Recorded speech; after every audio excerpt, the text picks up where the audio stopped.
Welcome back. Well, the day after illegal immigrant Pedro Espinoza was released from prison, he shot and killed 17-year-old Jamil Shaw Jr. That young man's father, Jamil Shaw Sr., making an impassioned plea on Capitol Hill this week. Listen.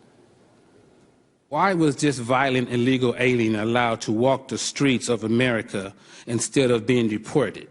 Why was ICE not called to pick up this violent invader? We were promised that the federal government would keep us safe from violent illegal aliens. Do black lives really matter? Or does it matter only if you are shot by a white person or a white policeman? Joining me now, Jamil Shaw Sr. Thank you for joining us on the show this morning. We appreciate it. Thank you for inviting me.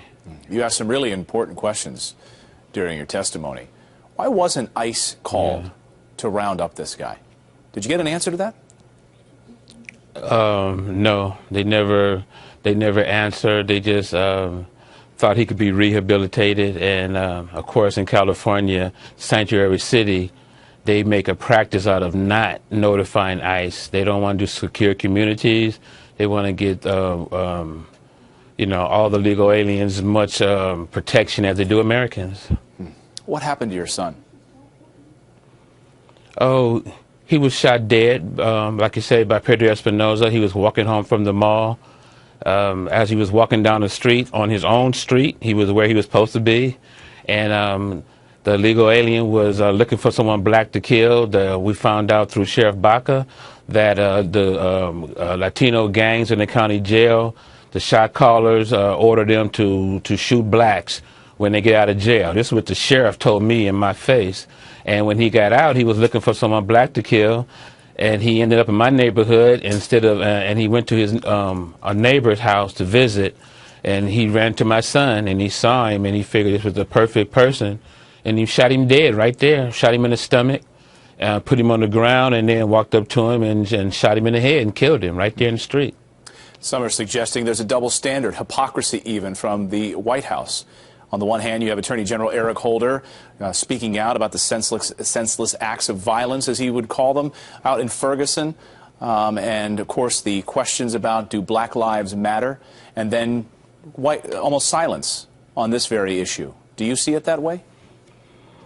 Oh, yeah, it's straight up, you know, hypocrisy. You know, they say black lives matter, but in our community, what we see, they don't matter. We see black lives being murdered all over the streets, memorial sites everywhere, and they only say something if you're killed by the police or the white people.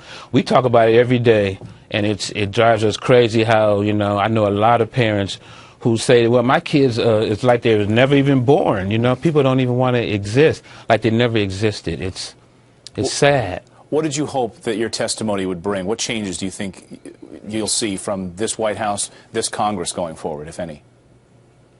Well, I want them to listen. I want them to see that, you know, we're trying to pass a bill called the Jamil Andre Shaw Memorial Act, which is basically illegal alien crime reporting. You know, they don't tell you what's going on. You know, they make you think because you're brought into the country that you're a good person, and we want them to understand that that's not true. You have to treat each person individual. You have to screen people. You just can't give them a blanket amnesty.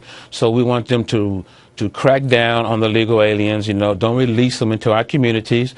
Deport them. The federal law says it's okay to deport illegal aliens. Do your job. Well, you're a strong voice in this fight. Jamil Shaw Sr., we appreciate you joining us this morning. We're so sorry for your loss. Thank you for joining us. Thank you very much. Thank you. I appreciate it.